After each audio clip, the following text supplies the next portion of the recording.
जिस तरह से अजीजा मस्जिद को जलाया गया, क्योंकि लंबे समय से निशाने पर थी वो। तो ये जो वहां हुआ है, ये इसलिए हुआ क्योंकि ये करवाने वाले लोग थे। तो 60,000 लोगों की भीड़ आ रही है, मतलब भीड़ आने के बाद भी आप जागृत नहीं हुए। ये सारे संकेत ये बहुत परेशान करने वाले संकेत।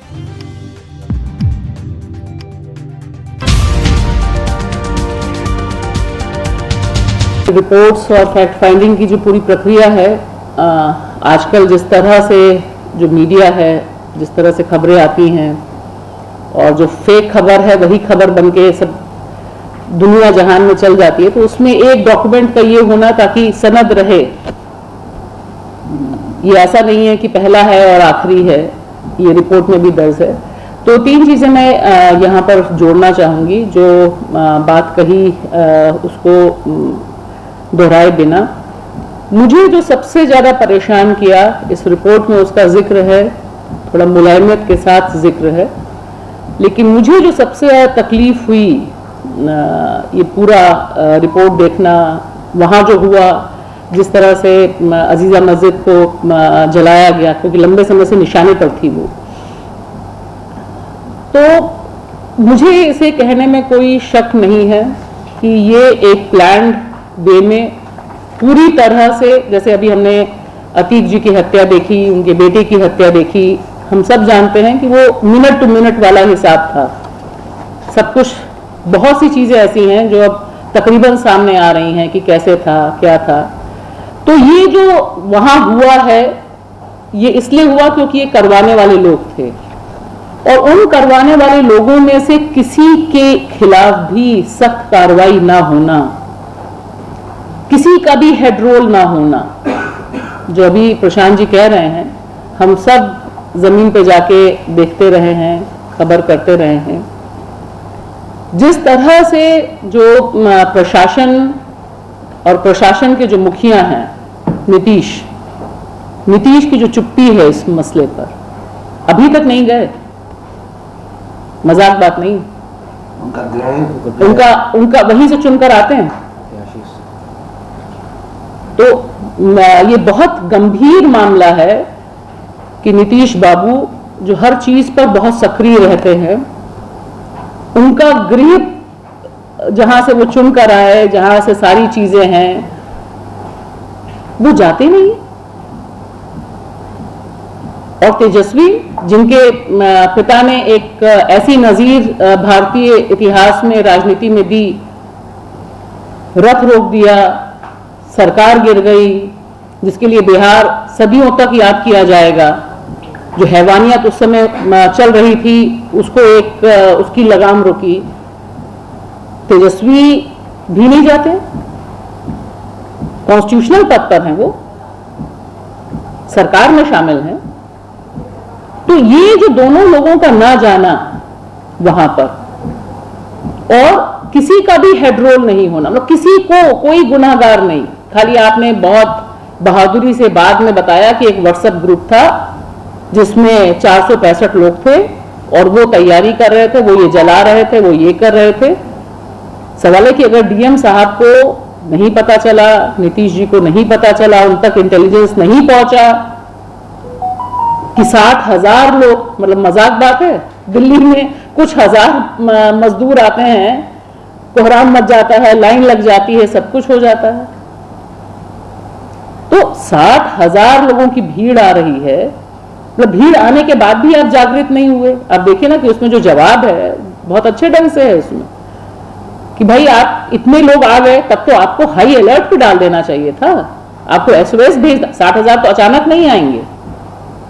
मैं तो गई हुई हूं वहां पर, इसलिए मुझे पता है कि उसकी क्या कैपेसिटी है, कितने लोग कैसे आएंगे, कहां एडजस्ट होंगे, कहां रुकेंगे, कैसे बसें आएंगी, कैसे ट्रक आएंगे, क्या होगा। तो सवाल है कि जब लोग आ गए, कितना दूर है पटना से, इसमें थोड़ा सा मैप भी जरूर डाल।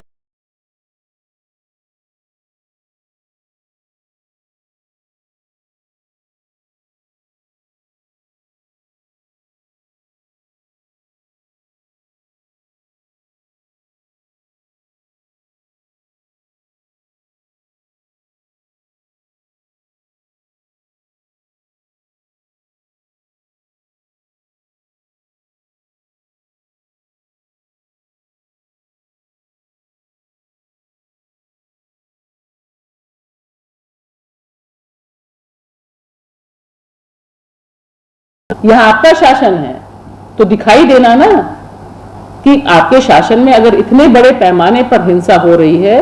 और ये बिल्कुल सही बात है कि वो यही करना चाहते थे, वो जो करना चाहते थे वो करके गए। निशाने पे जो जो चीजें थी, जहां जहां भीड़ को मुड़ना था, जहां से, क्योंकि ये भी इत्तेफाक नहीं है ना कि वही सीसीटीवी कैमरा गायब है, वो काम नहीं कर रहा है, यानी तैयारी बहुत समय से चल रही थी इसकी। तो मुझे एक जो बहुत चिंता है, और ये चिंता सिर्फ इसी वाकये से नहीं, इससे पहले जो तमिलनाडु और बिहार और झारखंड के बीच का जो पूरा तनाव की प्रक्रिया थी, उसमें भी जिस तरह से कोताही बरती गई थी और जिस तरह से बहुत देर से बिहार जागा था फेक न्यूज और उसके आदमी की गिरफ्तारी को, तो ये सारे संकेत ये बहुत परेशान करने वाले संकेत हैं।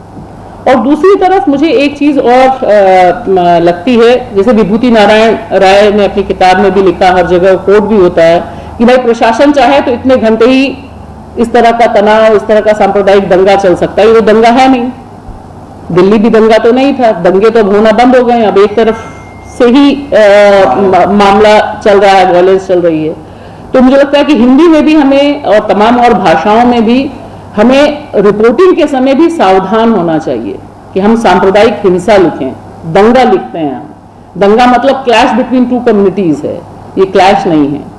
तो सवाल है कि अगर विभूति ने उस समय लिखा था तो आज की तारीख में तो ये चीज और साबित होती है कि अगर एडमिनिस्ट्रेशन नहीं चाहे, क्योंकि ये तुरंत रुका भी नहीं, आप देखिए दोनों ही जगह रुका नहीं, और जिस तरह से रिपोर्टिंग को रोका गया, जिस तरह से खबरें नहीं आई, डिजिटल मीडियम है ये, 2-3 वीडियोज हैं सासाराम से, बस छोटे छोटे से वीडियोज हैं जिसमें जो मजदूर है वो बहुत दुख में रो रहा है, एक महिला है और एक पेट्रोल पंप का, तीन वीडियोज हैं आपके पास। तो आपके पास एविडेंस भी नहीं, वो भी तब जब आजकल मोबाइल में हर एक व्यक्ति हर समय शूट करता है, दिखाता है।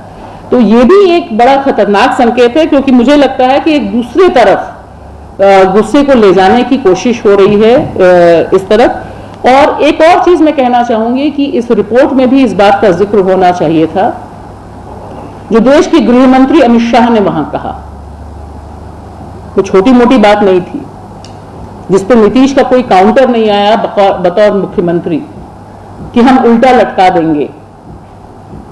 मतलब ये बहुत बड़ी बात है कि और हम जब आएंगे सरकार में 24 और 25 की भी बात कर रहे हैं, वो सब चीजें कह रहे हैं, तो देश के गृह मंत्री बिहार की धरती में जाकर किस तरह से उसको जलाया गया, जब ये सामने आ गया, उसके बाद ये सारे बयान आ रहे हैं कि हम उल्टा लटका देंगे। तो ये भी दिखा रहा है कि ये जो सारी तैयारी है वो तैयारी किस तरह की है। और एक आखिरी चीज मैं कहूंगी कि इसमें दो चीज बहुत डरावनी है। एक तो डरावनी ये है कि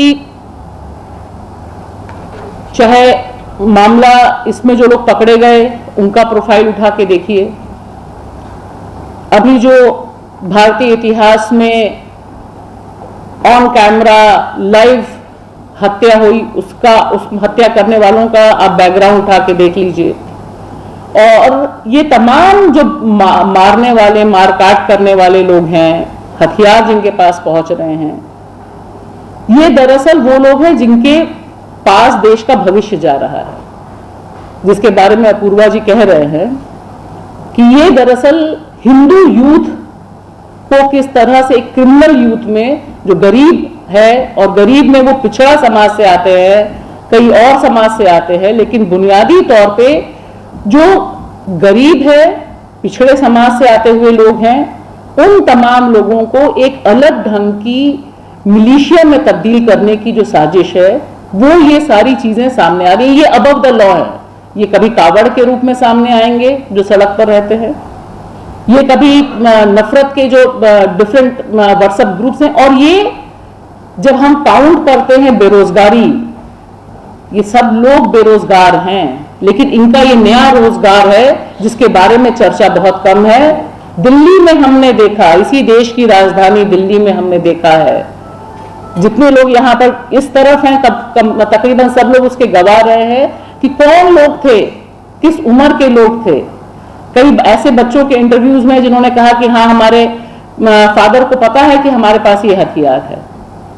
तो ये जो एक नई ब्रीड तैयार हो रही है, ये जो नया एम्प्लॉयमेंट है जो पूरी की पूरी कौम को अपराधी कौम में तब्दील करने, कॉन्स्टिट्यूशन से ऊपर इसको कंट्रोल करना बहुत मुश्किल है।